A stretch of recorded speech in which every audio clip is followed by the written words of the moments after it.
Shalom Avacha, que le bon Dieu vous protège, vous donne la santé, la joie, la prospérité, Keneratson, Be'ezat Hashem, que les zéros des tzadikim soient avec vous, Keneratson. Aujourd'hui, mes amis, on va parler de la grandeur de la Torah. On va parler de la grandeur de Moshe Rabbeinu. Vous savez, jusqu'à maintenant, on va à la synagogue. Et lorsqu'on voit le Sefer Torah sortir du Echal, tout le monde va vers le Sefer Torah l'embrasser. Et lorsque on lève le Sefer Torah, tout le monde pointe sur la Torah et il dit « Vezot ha-Torah ». C'est ça la Torah. Depuis la destruction de Beth Amikdash, là où on a été, on a pris avec nous le Sefer Torah. On est parti au Maroc, on est parti avec le Sefer Torah. On est parti en Algérie, en Tunisie, en Afrique, en Asie, en Russie, en Amérique, en Angleterre, en Europe, en France. Là où on a été, en Allemagne, en Pologne, on a pris le Sefer Torah avec nous. On est parti au Canada, Toronto, Montréal, le Sefer Torah avec nous. Nous avons jamais séparé du Sefer Torah. Le Sefer Torah, c'est les lois de la Torah. Là où on a été, mes amis. Moshe Rabbeinu, avant de mourir, 7 jours avant de mourir, il a réuni tous les bénis d'Israël. Il leur a donné, il a étalé toute la Torah devant eux. Il leur a dit, il ne faut pas que demain, il va y avoir, une fois que j'ai quitté ce monde, il va y avoir quelqu'un qui va dire, non, Moshe Rabbeinu n'a pas dit ça. Celui qui a une question qui me la pose maintenant, devant moi. Après, vous ne pouvez rien dire. Voilà, je vais vous répéter toute la Torah. Celui qui a des questions, qui pose. Mes amis, Moshe Rabbeinu, il a encore une fois transmis toute la Torah au béni d'Israël. Et celui qui avait une question, il posait. Mes amis, il faut savoir une chose. Chachamim me disent que le Beth Amikdash a été détruit à cause que les Juifs ils n'ont pas fait honneur à la Torah. Ils n'ont pas étudié la Torah. Ils n'ont pas fait Shabbat.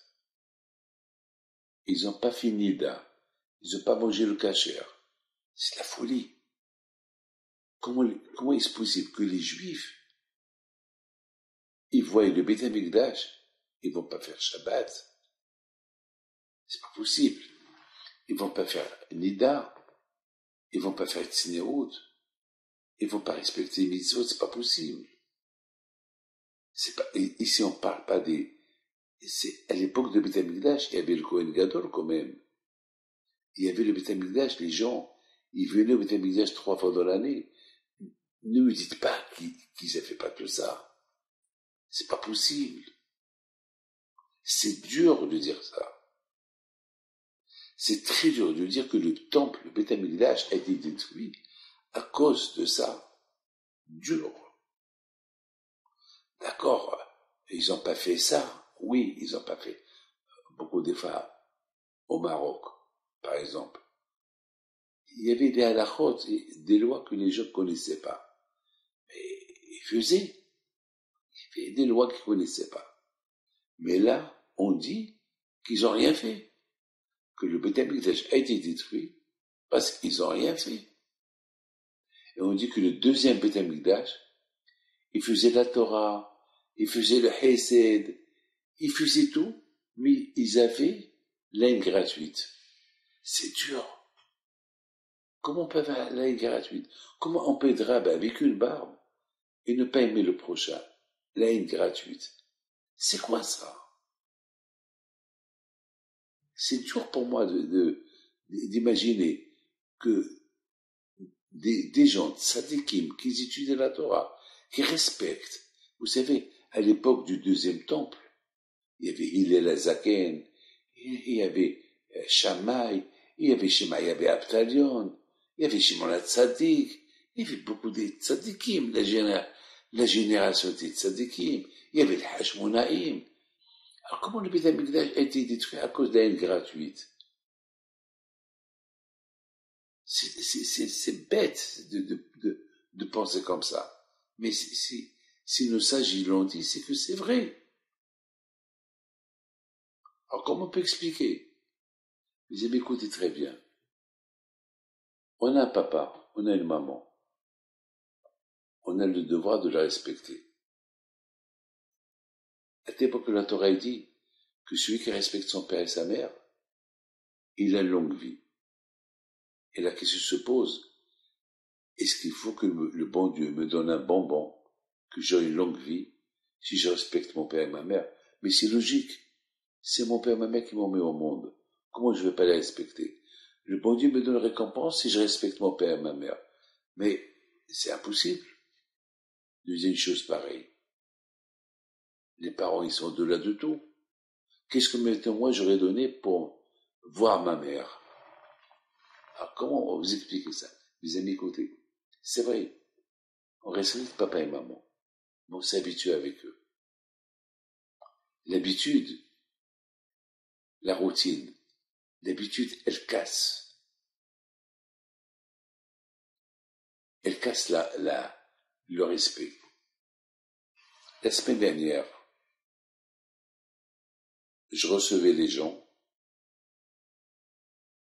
il y avait les gens et après, une fois que j'ai reçu tout le monde, on devait manger ensemble. Et chacun qui rentrait chez moi, il tremblait. Une fois que j'ai reçu tout le monde, mais tout le monde m'attendait à la salle à manger. J'arrive à la salle à manger, et ils étaient déjà en train de discuter, ils n'ont même pas fait cas de moi, donc je suis rentré. Ils m'ont dit, hey, salut, voilà. La différence entre tout à l'heure et maintenant, ça y est, ils sont habitués. L'habitude. Ça, on l'a vu, ça y est. Le respect. Le respect, le vrai respect, c'est toujours, même que tu t'habitues avec lui, il faut le respect. Vous savez que le rabbi de Lubavitch, il avait un secrétaire, très très vieux. Et lui était le secrétaire de son beau-père, le rabbi de Lubavitch le précédent.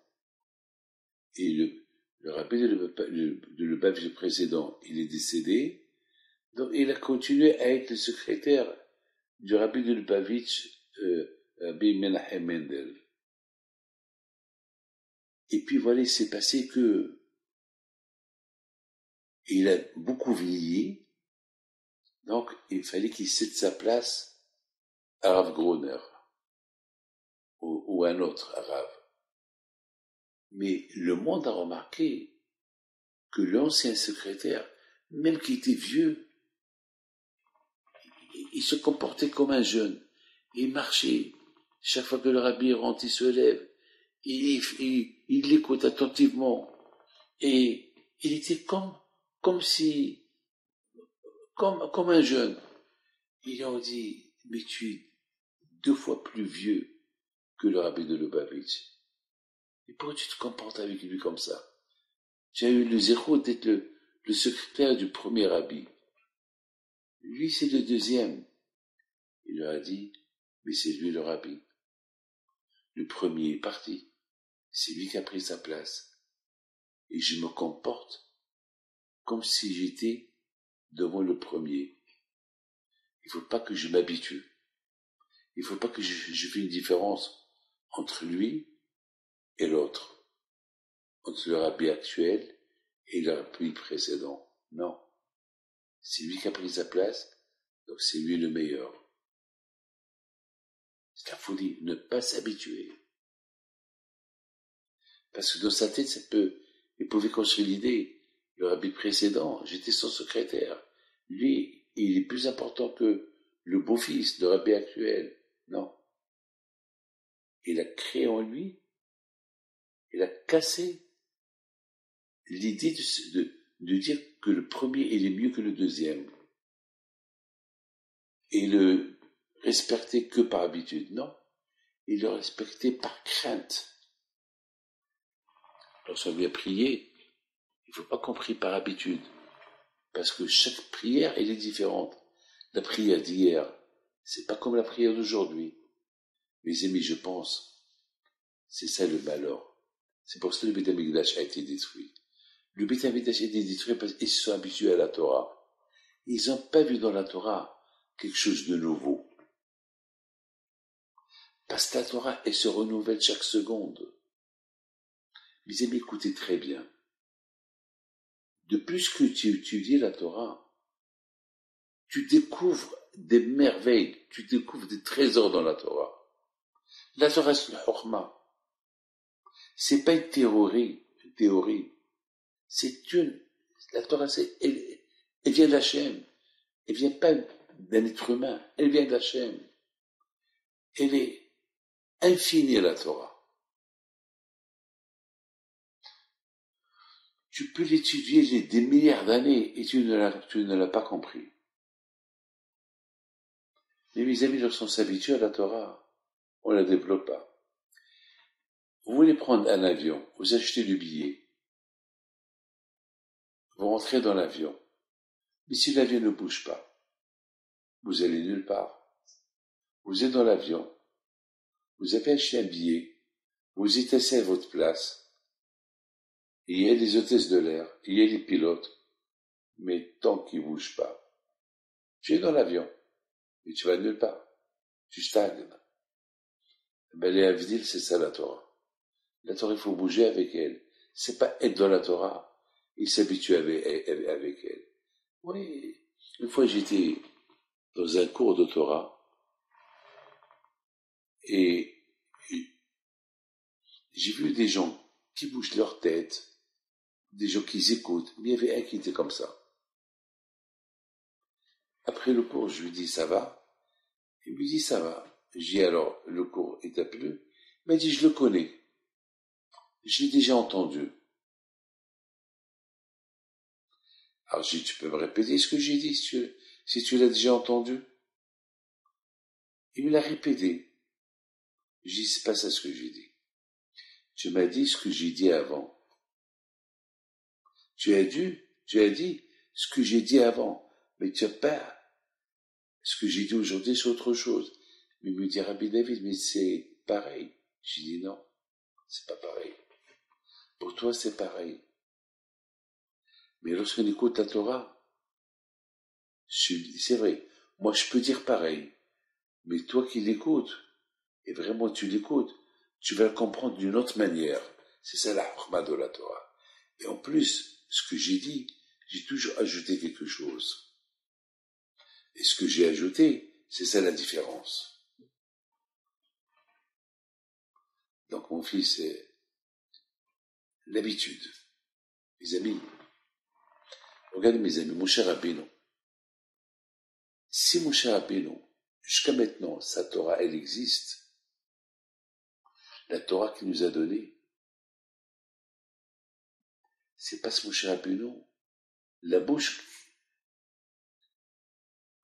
de cette bouche d'où la Torah elle est sortie, de la même façon que la Torah elle est sainte, elle est devenue encore plus sainte lorsqu'elle est sortie de la bouche de Moshe Rabbeinu. Pourquoi?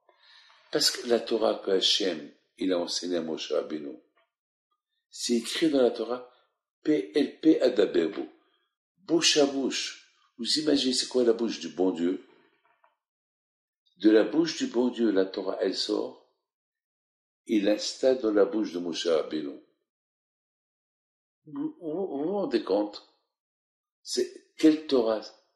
La Torah de Moshe Rabbeinu, c'est la Torah de Hakadosh Baruch Hu. Et c'est ça qu'il nous a donné. Les Juifs, ils étaient debout pendant 6 jours, en train d'écouter Moshe Rabbeinu parler.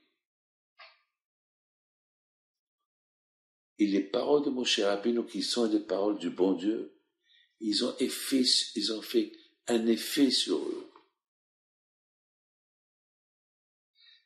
Tous les Juifs qui étaient présents, qui ont écouté les paroles de Moshe Rabbeinu, c'est les paroles du bon Dieu aussi, qui sont rentrées dans leur corps. Et de ça, la transmission est partie aux générations à venir jusqu'à maintenant. Jusqu'à maintenant, mes amis, on étudie la Torah que nous avons entendue de Moshe Rabbeinu il y a quelques milliers d'années avant qu'il est mort. Moshe Rabbeinu se trouve avec nous dans chaque génération. Étudiez la Torah, faites les mitzvot, vous réveillez le Moshe Rabbeinu qui est en vous. Vous réveillez le Moshe Rabbeinu qui est en vous. C'est de la folie. C'est de la folie. Donc mes amis, il ne faut pas s'habituer à la Torah. Donc si tu étudies la Torah, tu l'étudies. Au départ, tu crois que tu la connais, tu l'as lu, tu l'as déjà lu. Mais la façon comment tu vas la relire, le bon Dieu va t'ouvrir la tête pour la comprendre davantage. Vous savez, hier, je vous donne un parole d'honneur, hier, j'ai commencé à parler sur les raisons pourquoi le Beth Amikdash a été détruit. Alors il y avait une femme qui m'a dit devant tout le monde, mais on connaît l'histoire. J'ai dit, tu connais l'histoire? Oui. J'ai dit, madame, lorsque tu viens manger, et je vais te dire, tu as déjà mangé? Chaque repas, il y a la pitié pour manger un repas. On va pas te dire, tu as déjà mangé. La Torah, c'est pareil. La Torah, c'est du manger. Tu vas pas dire, je la connais. Écoute. Et tu vas découvrir que tu connais pas. Mais il faut écouter. Mais si tu écoutes en disant, ça y est, je la connais, tu vas rien écouter. Écoute. Et lorsqu'elle a écouté le cours, elle le connaissait. Mais elle a découvert d'autres choses. Elle a compris d'autres choses qu'elle n'a pas connues avant. C'est ça la Torah. La Torah, elle te fait découvrir. Elle te connecte avec le bon Dieu. Elle te donne encore plus de émouna en Hachem. De plus qu'il y a la Torah, de plus que tu as la émouna. Il y avait une fille qui était malade, gravement malade. Gravement malade. Heureusement que sa mère est très croyante. Les médecins, ils ont dit c'est fini. La mère, elle n'a pas dit c'est fini. Elle m'a appelé pour une bracha pour sa fille. Mais vous savez ce qu'elle ajoute? Elle a dit, je vous appelle pour avoir une bracha, mais je sais que Hachem, il va protéger ma fille. J'ai dit, pourquoi tu m'appelles? Elle m'a dit, parce que je veux que le zéro de Rabbi Hipido aussi, il soit avec ma fille. Je sais qu'elle va guérir. Quelle est mon âme? Mais c'est une femme que chaque fois que je lui dis, ça c'est péché, elle écoute. Elle découvre et elle écoute. Grâce à Dieu, ça fait aujourd'hui, elle va mieux. Mes amis, vous imaginez cette Torah et ces mitzvot qu'on respecte aujourd'hui? Nos parents, ils ont perdu le Beth Amikdash parce que ils ont fait les mitzvot par habitude. Ils n'ont pas trouvé de nouveauté dans la mitzvah. Parce que lorsqu'on fait une mitzvah, on doit la faire avec joie. Mais lorsque tu la fais avec habitude, tu la fais pas avec joie. Tu respectes ton père et ta mère par habitude, pas avec la joie. Ah, super, mon père, il a besoin de mes services. Hachem, il veut qu'on fait des mitzvot avec joie. Je fais Pessah. Oh là là, Pessah. Je fais ça, oh là là. Qu'est-ce que, oh là là. Nida. Oh là, il fait froid dehors, je vais aller. Oh là, il fait froid. Fais la mitzvah, fais-la bien. De toute façon, je vais la faire. Alors fais-la bien. Pourquoi la faire en grignotant? Pourquoi? Fais-la bien. Mes amis, le premier Beth Amikdash a été détruit à cause de l'habitude. À cause de l'habitude. Alors c'est la raison pourquoi chaque jour on doit se rappeler la destruction de Beth Amikdash pour se rappeler qu'avec Hachem il ne faut pas s'habituer. Et si le bon Dieu il s'habitue avec toi, chaque matin il te réveille. Il te réveille pas par habitude, il te réveille parce qu'il veut que tu vis. Il te donne la vue, il te donne la force pour marcher.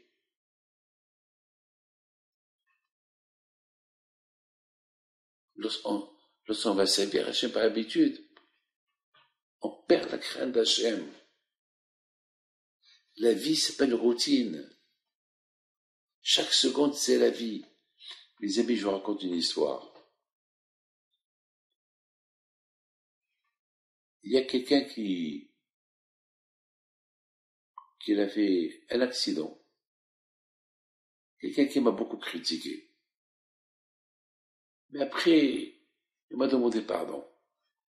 Il a fait un grave accident. Alors j'ai entendu ça. J'ai eu de la peine. Et j'ai prié pour lui. Mais de ma tête, avec tout ce qu'il m'a fait, ma femme, elle me regarde. Elle dit, qu'est-ce que tu penses? J'ai dit, non, mais je te compris. J'ai dû penser ce qu'il t'a fait. J'ai dit, oui, tu es ma femme. Je connais ma pensée. Mais allez, prie pour lui maintenant. Bon, je sors dehors. Je suis tombé. Et je me suis blessé le pied. Et j'ai eu du sang. Blessé dans les mains. Vraiment, de tout mon corps, je suis tombé. Et j'ai dit, c'est parce que j'ai mal jugé ce monsieur-là. Bon, je dis, allez, prie pour lui bien maintenant. Oublie le passé. L'après-midi, j'étais en train d'arranger ma bibliothèque et j'ai commencé à penser à lui encore. Puis j'ai dit, oh là là, avec tout ce qu'il m'a fait, encore je suis tombé. Et presque, vraiment, je suis tombé sur la table, j'ai fait un faux pas et il y avait quelqu'un avec moi. J'ai dit, David, est-ce que lorsque Hachem, il te pardonne, il te pardonne. Il te rappelle pas tes fautes, ça, il te pardonne. Allez, arrête. Voilà, 2 fois tu es tombé, 2 fois tu as mal pensé de lui, 2 fois tu as mal parlé de lui, 2 fois tu as reçu une tannée. Allez, arrête. Les amis, on s'habitue. On s'habitue au mal. On s'habitue à ce qu'on dit. On s'habitue à toi. Non. Il faut enlever les mauvaises choses de la tête. Il faut dégager des tiroirs qu'il y a dans la tête. Toutes les mauvaises pensées que tu as sur ta femme, que tu as sur ton père, ta mère, tes copains, ta belle-mère, ton beau-père. Allez, change-toi. Hadashim la Bekarim, Rabba Emunat. Chaque matin, on doit se renouveler. Il dit Arizal Akadosh. La Emouna, il se renouvelle chaque matin. La Emouna que j'ai ce matin, c'est pas comme la Emouna que j'avais hier. Aujourd'hui, c'est un autre jour. Il faut pas que je m'habitue avec hier. Hier, c'était hier. Hier, c'est du passé. Aujourd'hui, c'est une nouvelle journée. C'est comme si tu viens de recevoir la Torah aujourd'hui. Pas la Torah d'hier. Il ne faut pas que ça stagne. N'oubliez pas la nuit lorsqu'on dort. Notre âme est avec le bon Dieu. Donc notre âme, elle se renouvelle. Elle a quitté le corps, elle retourne au corps. Elle retourne avec d'autres forces. Donc il ne faut pas, ne vivre pas la vie d'hier, il faut vivre la vie d'aujourd'hui.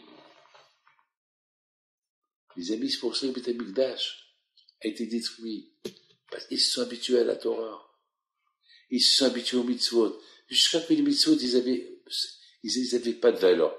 Et une fois qu'on s'habitue à faire une mitzvah, eh ben, si on l'a pas fait, on l'a pas fait. Et finalement, c'est comme ça qu'ils se sont éloignés de la Torah. De l'habitude, ça passait à rien du tout. Je répète, faire une mitzvah d'habitude, tu termines à rien faire. Si le mariage, si vous pouvez sentir le mariage chaque jour comme si on vient de se marier, il n'y aurait pas de divorce. Mais on s'habitue à la femme s'habitue à l'homme, et il finit. De l'habitude, ça passe à rien du tout. Après, ça va au divorce. Et quel divorce?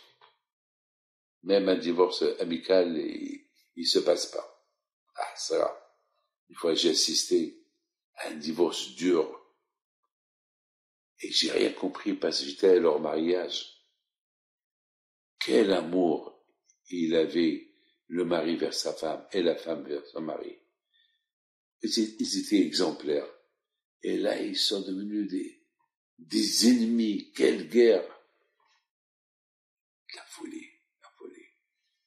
L'habitude. L'habitude qui devient bizarre. Un amour bizarre. Mes amis, il y avait une fois un grand rabbin qui s'appelle Rabbi Chaim Volojin. Il a donné un cours de Torah à Rosh Hashanah. Et le cours de Torah était spectaculaire, que les gens, ils étaient épatés. Et voilà, quelques années plus tard, un de ses élèves, il a fait le même cours qu'il a écouté de son rabbin à sa communauté. Il a vu que personne n'a réagi. Personne était enthousiaste du cours. Il avait de la peine. Il leur a demandé, ça vous a plu mon cours? J'ai pas vu de réaction. Il a dit pas mal, voilà. Quelque temps plus tard, il rencontre son copain. Il demande à son copain, qu'est-ce qui se passe? Pourquoi? Le cours que j'ai répété de Rab Chaim Volojin, je l'ai répété mot à mot. Tu te rappelles ce cours-là? Il dit, je me rappelle. Ça nous a fait du bien. On a pleuré, on a fait Teshuvah, on a senti Rosh Hashanah, oui ou pas? Il a dit oui. Ah, pourquoi moi j'ai pas réussi à transmettre à la communauté le même cours? Alors son copain lui répond, tu veux comparer ta bouche à la bouche de Rab Chaim Volojin? Rab Chaim Volojin, il avait une bouche sainte. C'est pas pareil que toi. Toi, ta bouche, je connais pas comment elle est. Mais pour que Rab Chaim Volojin, il a réussi à nous convaincre, sa bouche était kadosh, sainte. Donc, la parole de Torah qui nous a dit, elle est sortie de sa bouche, et elle est rentrée dans notre bouche et dans notre corps. Et ça a fait des effets sur nous. Mais toi, il se peut que ta bouche était sale, peut-être tu as parlé de la shonara hier, alors ce que tu as dit aujourd'hui, ça ne fait pas d'effet. Eh oui, j'ai dit, tu as raison. Combien, mes amis, il faut faire attention que la bouche elle soit propre pour qu'elle fasse d'effet sur l'autre. On dit que les paroles qui sortent du cœur, elles rentrent dans le cœur. Les paroles qui sortent d'une bouche sainte, elles rentrent dans une bouche sainte. Il faut faire attention, mes amis. Il ne faut pas être trop religieux. Trop. Il faut être normal. J'ai vu hier dans un livre qui dit que le deuxième Beth Amikdash, il a été détruit à cause de la haine gratuite. On a posé la question, mais c'est pas possible. Mais tout le monde, il a étudié la Torah. Pas par habitude, par amour. Et tout le monde en fait des mitzvot. Pas par habitude, par amour. Alors pourquoi le Beth Amikdash a été détruit à cause de la haine gratuite? Comment quelqu'un qui est rabbin, quelqu'un qui fait la tzedaka, quelqu'un qui est hassid, il a la haine gratuite? Vous savez qu'est-ce qu'ils répondent? Parce qu'il y avait là-bas des gens qui se prenaient qu'ils étaient trop religieux. Et lorsqu'ils voyaient quelqu'un qui faisait pas comme eux, ben ils vont le détester. Hachem, il n'aime pas ça. Hachem, tu veux être religieux, tu veux être extrémiste. Ne dérange pas les autres. Ne dérange pas les autres. Lui aussi, il fait la Torah. Mais il a fait pas comme toi. C'est pas parce qu'il a fait pas comme toi que tu lui détestes. Malheureusement, il y avait ce qu'on appelle les prochim. Les prochim, c'est les super religieux que eux, ils détestaient celui qui faisait pas comme eux. Non. Et c'est ça la haine gratuite. À cause de ça, le Beth Amikdash a été détruit. Aujourd'hui, malheureusement, peut-être, le Beth Amikdash n'a pas été construit. Et nos sages disent, chaque jour que le Beth Amikdash n'est pas construit, comme s'il a été détruit. Alors on va dire, bon, grâce à Dieu, même à l'époque de Rabbi Pinto, le Beth Amikdash n'a pas été construit, donc comme s'il a été détruit, c'est pas vrai. Ils disent, nos sages, que les tzadikim, ils ont la sagesse. Ils ont compris pourquoi le Beth Amikdash a été détruit. Les tzadikim ont compris pourquoi le Beth Amikdash a été détruit. Alors, le fait qu'ils ont compris, alors, comme s'il a été construit. Mais nous, malheureusement, on s'est habitué que le Beth Amikdash a été détruit. On fait rien pour qu'il soit construit. Au lieu, on fait la guerre. Pourquoi il n'est pas religieux comme moi? Pourquoi il ne fait pas Shabbat? Par lui. Moshe Rabbeinu, Alva Shalom, il a transmis la Torah avec bonté, avec sagesse. Il faut savoir transmettre la Torah. C'est pas tout le monde qui est comme toi. Respecte le prochain. Et beaucoup de fois, on va détester quelqu'un parce qu'il n'est pas comme nous. Ça s'appelle la haine gratuite. Apprends-lui à être comme toi. Sois sage. Mais ne le force pas. Ne l'insulte pas. Il y a une manière. Mes amis, j'ai rendu dans la Teshuvah beaucoup de gens qui mangeaient du taref, qui étaient maillés avec des goyotes, mais avec des paroles sages. Je termine mon cours. Je raconte une belle histoire. J'étais au Canada.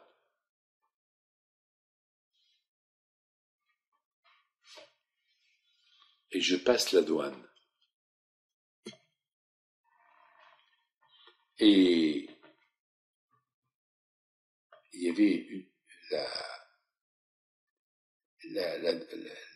la police, lorsqu'elle a vu que j'avais un passeport israélien, avec tout ce qui se passe aujourd'hui, elle m'a regardé d'un air pas bien. Elle m'a dit, ah, vous êtes israélien? Je dis, oui, madame. Vous avez des choses à déclarer? Non, madame. Quoi, vous avez rien du tout à déclarer? Non, madame. Vous avez de l'argent? J'ai de l'argent, de quoi dépenser? Combien? 20 000, 30 000 dollars? Non, madame. J'ai 5 000 dollars. Et après, j'ai vu que c'est là, pour m'embêter, elle va me faire une croix pour passer, pour faire vérifier mes valises et tout, de la façon qu'on me parlait. Et j'ai prié à Kadosh Baruch Hu. Soudainement, elle me regarde avec un sourire. Ah, vous appelez Pinto?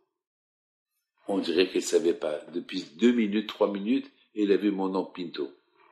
Ah, vous avez Pinto? avec un sourire. Ma grand-mère, elle s'appelait Pinto. Je lui dis, peut-être on est de la famille. Elle a commencé à rigoler. Peut-être on est de la famille. Elle me dit, non, elle n'est pas de la famille. Vous êtes juif, moi je suis pas juif. C'est bon, vous pouvez passer. Qu'est-ce qui s'est passé? Elle a vu mon nom,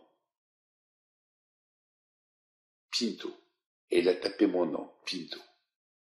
Elle était méchante. Qu'est-ce qui s'est passé? On est de la famille. On est... je m'appelle Pinto. Avec sourire. Qu'est-ce qu'elle a fait? Ben, mes amis, la prière. C'est tout. Quelqu'un qui est connecté avec Akadosh Baruch Hu, il sent Akadosh Baruch Hu chaque seconde. Hachem, il faut pas dire Hachem est avec moi. Il faut le ramener avec toi tout le temps. Parce que lorsque tu penses une mauvaise pensée, Hachem ne peut te quitter. Et toi, tu crois que Hachem était avec toi. Tu t'habitues. Pinto. Oui, Rabbi Pinto. Il était avec moi. Non. Avec la mauvaise pensée que tu as eue, Hachem t'a quitté. Alors, il faut toujours renouveler, chaque seconde renouveler la machine de l'aïmouna. Et c'est ce que j'ai fait. Alors j'étais devant elle, je pensais à la douane, je pensais à la police, allez. Alors après elle a commencé à poser des questions et j'étais un peu perturbé. Après je me suis rappelé, Hachem, aide-moi. Rabbi Himpido, je t'en prie, aide-moi. Aide-moi, j'ai pas envie de perdre de temps ici avec des questions comme ça. C'est là, la prière elle est montée et c'est elle qui me dit, vous êtes Pinto, moi aussi je suis Pinto. On est de la famille Pinto. Avec un sourire, soudainement. Elle faisait la tête il y a quelques minutes. Et maintenant, elle sourit. Vous pouvez passer. Merci, monsieur. On est de la famille. Non, non. Vous êtes juif, moi je suis pas juif. Enfin, j'ai dit une phrase qu'il fallait pas dire. C'est pas grave. J'étais tellement stressé. Bon, c'est comme ça. Mes amis, qu'Hachem vous protège, qu'Hachem y fasse, qu'on verra Mashiach, si Dieu veut. Regardez mes amis, dans la page cette semaine, Beit Hanan, Moshe Rabbeinu, il transmis la Torah à Israël, les 10 commandements. Waouh! Les 10 commandements. Pourquoi il répète encore les 10 commandements? Ben, mes amis, parce qu'il y a eu des Juifs qui n'étaient pas présents. Parce que les Juifs sont restés 40 ans dans le désert. Il y a eu des naissances dans le désert qui n'ont pas assisté à Matan Torah. Ils n'ont pas assisté au don de la Torah. Alors maintenant, ils vont assister au don de la Torah une nouvelle fois avec Moshe Rabbeinu. C'est pareil. Hachem ou Moshe Rabbeinu, c'est pareil. Hachem ou le tzaddik, c'est pareil. Le tzaddik représente Hachem. Hachem, tu le vois pas. Tu vois le tzaddik. Tu vois le tzaddik, tu vois Hachem. Même Hachem, il t'a dit.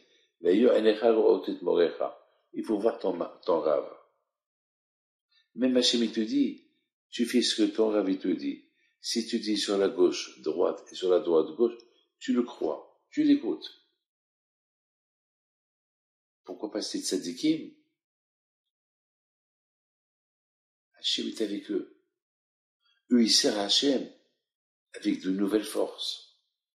Pas avec des forces d'habitude. Des nouvelles forces. Toujours des nouvelles forces. Qu'Hachem vous protège et vous donne la santé et la joie. Amen. Ce cours de Torah est dédié à la mémoire de Rav Eliyahu Dahan alav shalom, qui était très proche, l'un des rabbins de Lyon, Villeurbanne. Je l'ai connu depuis l'âge de 18-19 ans, et je l'ai emmené en Angleterre à la Yeshiva. Il était à la maison de Rabbi Pinto des années. lorsque Rabbi Meir et Rabbi Raphaël Pinto ils sont morts, il était avec moi dans la maison de Rabbi Haim Pinto pour accompagner Rabbi Meir Pinto jusqu'à sa mort. On a dormi dans la maison de Rabbi Haim Pinto pendant un mois. Et après, je l'ai emmené à Lyon, Villeurbanne, à l'Yeshiva. Et là-bas était le rabbin.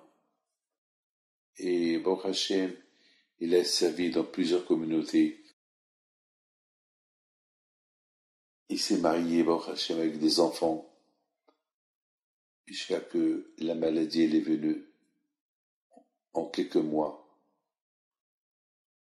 Il a laissé toute une communauté en peine, en pleurs. Que Dieu repose son âme en paix. Il était un Talmid Chacham, était humble, était bien, était aimé. Et malheureusement, à l'âge de 62 ans, il était jeune. Il avait encore beaucoup à donner. Voilà, la vie, elle est comme ça. Elle a été enterrée presque le jour de Tisha B'Av. Elle a souffert, beaucoup, beaucoup souffert. Que sa neshama soit Gaïden et qui prie pour la communauté, qui prie pour sa femme, ses enfants. Ishmat Rabbi Eliyahu Dahan Alav Shalom. Merci.